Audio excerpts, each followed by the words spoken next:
moot point because you guys are so good and you don't chit and you don't chat in the middle of the lesson. So today we're talking about cuneiform, which is exciting because it is the very first writing that we know about. And it's probably, in my opinion, the most important invention. Some of you might disagree with that. Some of you might say, by the way, I love how Shania is writing. I love how Kirthana is writing. And I'm sure many others of you are. I just can't see it. You're not required, but it definitely does help.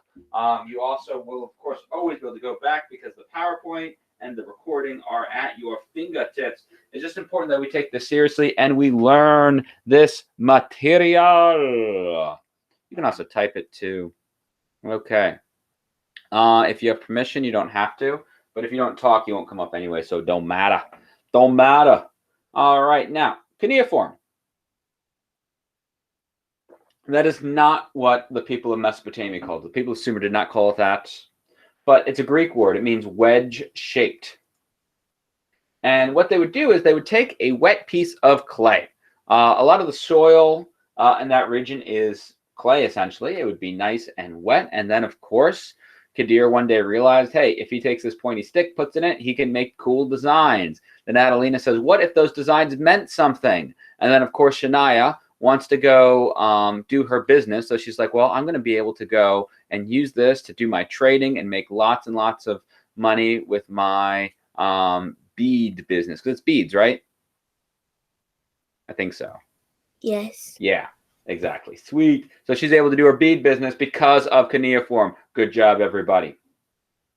Now, when I say stylus, if anybody is familiar with the Nintendo DS or 3DS or even the Wii U, it has that little plastic thing that you do on it. That's a stylus. Same kind of thing that they would use to make the cuneiform. However, it would be typically made of wood. Or like a reed, which would be like a plant that grows by that's kind of stiff. I love my tea. Peppermint, delicious. Now, only a few people in Sumer knew how to write, and they were called scribes. They had to go to a special school called the Tablet House. The teacher was the Dubsar, which is a pretty awesome title. I am more than okay if I, like, to you, will become Dubsar Kenny. You know, that works for me. And what's great is because the Sumerians made these cuneiform tablets, we know so much about them because they wrote all sorts of stuff down. All right, so here's how it all went by. That works too. So we see the earliest were pictographs, which they all really are. Well, the first two are pictographs. Pictographs are, of course, when you have a picture to represent something. And it makes sense. We've got this picture that totally looks like a guy that Mr. Kenny would draw. And that represents person, you know. Ear of barley, it looks like barley. Barley is kind of like wheat, tastes a little different. You know, a fish looks like a fish. A bird looks like a bird. Bowl of food. So, I mean, it makes sense, right? Then around 200 years later, we see that they rotated them to make them fit in better so that they could fit more on a line. But we know by 600 BC, this is what it turns into, these lines, an alphabet, a writing system, much like we have, although it does look very different than us.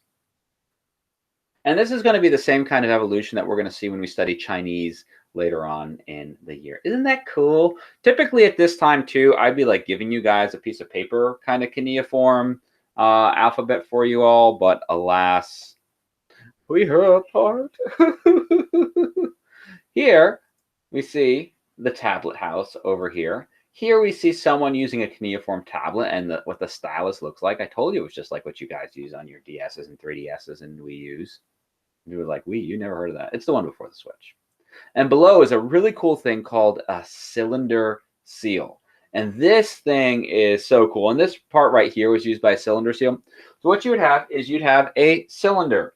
A cylinder is something, you know, this bottle of guitar polish is a cylinder. All right. It's long, you know, spherical, kind of like on that, and then, but flat on this side. And what they would do is it would have cool designs indented in it. And different businesses would have their own cylinder seals. And they would go take that and they'd roll it on the clay. And this is what it would wind up looking like. And this basically, right, it could be like a receipt. It could be like Jason is trading 47 sheep for Alexander's 14 cows. And in here, they would go write, like, how many of the different animals they would be and all that kind of stuff. And so this would be how they would do receipts, how they do records. And what's really, really, really cool is that we find Mesopotamian cylinder seals in India. And we find Indian cylinder seals in Mesopotamia. So this is going to be like an ancient way of doing these things easy. And imagine how nice it would be just be able to roll your cylinder onto a piece of clay as opposed to having to draw all of that yourself each time. So it was a really, really cool idea. Here we see that Mesopotamian alphabet. You can go back to it anytime because we don't have the time. Because I know typically in class this would be the point, like Alexander's brother Isaiah would be frantically copying this down and be like, slow down, Mr. Kenny, I haven't got it. I'm like, tough. So this writing, though, someone said entertainment. Zoe said entertainment was one of the great things about writing. And I know many of you agree because many of you love to read. I mean, I love to read too. I've got this awesome book that's really cool right here, The Presidents of War. I'm talking about different presidents and how they dealt with various conflicts through history. Because, of course, Mr. Kenny is going to pick a history book. Well, we have something called the Epic of Gilgamesh.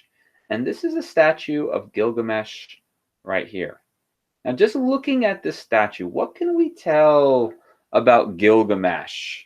What can we tell about Gilgamesh just looking at the statue? Give me a me in the chat or raise your hand, and we can see what you got to say about it. Start us off, Mr. Summers.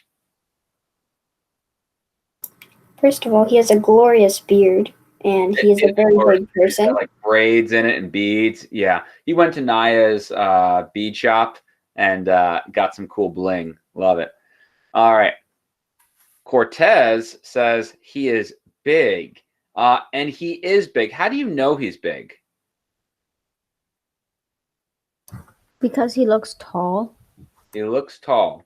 All right, Zoe, you've been very patient and saying me in the chat, so thank you for raising your hand. What do you want to say about this? I think she's big because lions are big, and he's like holding a lion like you would hold a pet house cat. Exactly. He does not have a tiny lion, Alexander. He has a full-size lion, but he makes it look, like a house cat or something like that, and he's just got it in his arm. What does that tell us about Gilgamesh? If he is able to just like put a lion in a headlock, what does that tell us about Gilgamesh, Jason? He's strong. Oh, he's strong, all right. He's got power. He has dominion over nature. I mean, he rules over it. All right. Anybody else have anything they want to say about Gilgamesh as they look at this? You want to say something, Adelina? He has to be very, very big to like hold a full-grown lion. Yeah, we see he's jacked. Like, no way could somebody hold like a full-grown lion. All right, Alexander, I'm going to ask you to stop spamming the chat, sir. It's the equivalent of shouting across my classroom. Thank you. All right, Jason, you want to say more, sir? There's something in his left hand. Yes, we have. Actually, it's his. He's holding in the left hand. He's holding the lion's claw, and it's his right hand. He's holding a flail, showing. And this is a sign. You're going to actually see the pharaohs with the flail as well. The flail is like a symbol of power. It's kind of like a whip, and so like if people aren't listening, whip-cha. So Gilgamesh. It's going to be the most famous piece of literature that we're going to have from Mesopotamia. Most of our writings come from the Akkadians, which will be the first empire of them, which we'll talk about next week. And an epic is a super duper long poem, and it tells the story about a hero. Now, this epic here, Gilgamesh, it's a poem, but it's not like a poem where like roses are red, violets are blue, colors are pretty, and so are you. No, it's not like one of those rhymey kind of things like that. It's just it's a long story, and it always has a hero, and the hero is always flawed. That's awesome, Kirthana. Yeah, there are some great epics out there, and he always has a flaw. And Gilgamesh, he is not such a nice guy. So Gilgamesh is said to be, I believe, 3/4 god, they say. So he's a demigod.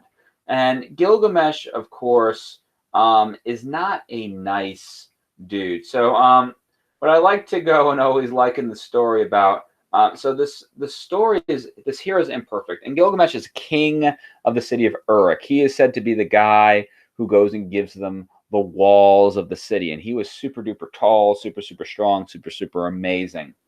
But this guy was not nice. So one of his favorite things to do is, like, let's say it is Karen's wedding day. And Karen's all excited. She's going to marry the guy of her dreams. And then Gilgamesh would ride up right before the wedding and say, oh, Karen, I'm king and I want to go on a date with you. So let's go. And so, like, imagine him, like, driving up in his Ferrari. He didn't really have a Ferrari back then, but his chariot, and saying, like, you know, Karen's, like, husband is, like, right there. He's, like, holding her hand, all excited. And he's like, Gilgamesh is like, hey, Karen, come on, let's go on a date. And Karen can't say no to the king. And then there, the husband is just like, what? He's going on a date with my new bride? And that was the kind of guy like Gilgamesh was. He was not nice. He did not respect other people. Well, what's awesome is, so Gilgamesh is going to wind up hearing these tales of this wild half man, half beast named Inkadoo. And Gilgamesh, because he's buff and tough and rough, and is like, I will handle Inkadoo. I will crush him like a bug. And so he goes and he wants to fight Inkadoo. He finds Inkadoo, and Inkadoo and Gilgamesh fight. And they are like, this is like WWE. They are punching each other, throwing each other on, beating the tar out of each other. And man, they go and fight. But here's the thing. Gilgamesh can't beat Inkadoo. Inkadoo can't beat Gilgamesh. They're fighting, and eventually, after fighting for over a whole day straight, like literally no breaks, beating each other up, knocking each other out, Alex is like, man, I do that with Samuel all the time. And Gilgamesh says, you know, you're really strong, man. And Inkadoo is like, you're really strong, dude. And then Gilgamesh is like, we should be best friends. And then Inkadoo is like, yeah, we should be best friends. And so they go from battling each other to being best buds and, like, going on wacky, crazy adventures. And so Inkadoo represents, like, the wild, untamed man, because, like, so, like, literally he's described of having fur because he's, like, covered in hair, and he has horns on his head and all of this stuff. But when Gilgamesh takes him in, he's like, all right, so you got to stop living outside. You got to live in a house. You got to be in the city. And Gilgamesh is this representative civilization. And what happens with it is that, you know, Inkadoo's horns fall off. His hair, like, goes and becomes like a normal person as he starts going and becoming civilized, living in a house instead of just drinking water from the stream, going and having wine like Gilgamesh, all those kind of things. But Inkadoo is going to meet disaster one day. Gilgamesh is going and having a great old time, and a goddess says, whoa, Gilgamesh is so handsome, the goddess of love. And so the goddess goes down to Gilgamesh and is like, hey, Gilgamesh, how are you? And Gilgamesh is like, sup? And she's like, I think we should get married. And Gilgamesh is like, the last time you married a mortal dude, he died. And, you know, this just doesn't seem like a good plan, because whoever gets, like, hitched up with you, then when you get mad at them, they die. So Gilgamesh says, no, thank you. Is it a good idea to say no thank you to a goddess? No, she was so mad. So she goes and sends the heavenly bull down. So this is a big bull. It's from heaven and super strong and is trashing the place. So Gilgamesh and Inkadoo battle the bull, but then after they defeat the bull, the goddess is still really mad. So she sends a sickness down and it kills Inkadoo. And Inkadoo is so dead and Gilgamesh is so sad. So Gilgamesh then goes on a quest to go and find the secret of immortality. And he winds up going and meeting Zarathustra, which Zarathustra might not mean anything to you, but the story of Zarathustra is that one day it started raining, but the gods had told them to build a big boat called an ark, and he gathered all of these animals in this giant boat, and the rain kept on coming. It flooded the whole world, and Zarathustra wound up saving some people and the animals. Does that sound familiar at all?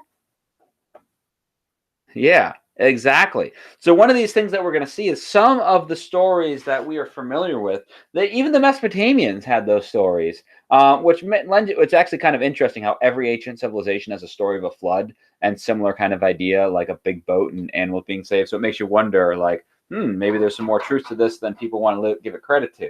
But anyways, Gilgamesh is supposed to have met Zarathustra, aka Noah, and Noah or Zarathustra would told him that immortality is for the gods. People can't live forever. You're supposed to live this life the way, as the best as you can and be awesome. And he tries to do that. And he winds up becoming a nice king then and protecting his people. So that is the story of Gilgamesh. This is like on 21 of these tablets. This is just a chunk of the tablet right here. It's much longer. There's a lot more parts to it. Your textbook has a little excerpt where Gilgamesh and Inkadoo are going around in like a forest, and like it's really scary. There's another story where they like go to Lebanon and chop down trees. There's a lot to it. It's a really cool story. So the short video that I wanted to show, we do not have time for it. Maybe we can watch some of it mañana. I think we will have time to watch it. Some of it tomorrow. We'll check this out, yeah, because it's 11 minutes and 58 seconds, and we only have 6 minutes left in class. So we'll have to save that for tomorrow. I hope you enjoyed. I love telling some of the stories, like with Gilgamesh and everything. Now let's go look at what our assignment is for today. So our assignment for today, we're looking at our Wednesday 923 folder, which some of you are trying to get to early. So please, guys, just wait so you can get the directions. And we have Gilgamesh story questions. So in there, you should have a PDF that if we click this little box, it pops out like so we can see it nice and big. And here it has 28 verses of the Epic of Gilgamesh. Now this, like I said, the Epic of Gilgamesh is so super duper long. This is just a small part of it. And then, so we're looking at this, reading that, and you see that there's a story questions. It's where you have your 3 questions right there. You can also click this link to get to it if you want to do it that way. But from that reading, you need to tell me, what was Gilgamesh like? Do you think this is all true? Do you think any of it's true? If so, what do you think is true? All right. And then number 3 is, why do you think Sumerians want to exaggerate, meaning stretch the truth or go into the unbelievable territory? So that is the assignment that we are going to be doing. Are there any questions? Yes, Mr. O'Shea. If we don't think it's true for number 2, do we have to write anything? Or do we just say, I don't think it's true? Well, you need to tell me why. Why you don't think it's true. Okay? Yeah. Any other questions? All righty, my cherubs. I hope you have a wonderful rest of your day. Oops, I forgot to stop recording, so I'm going to stop right now.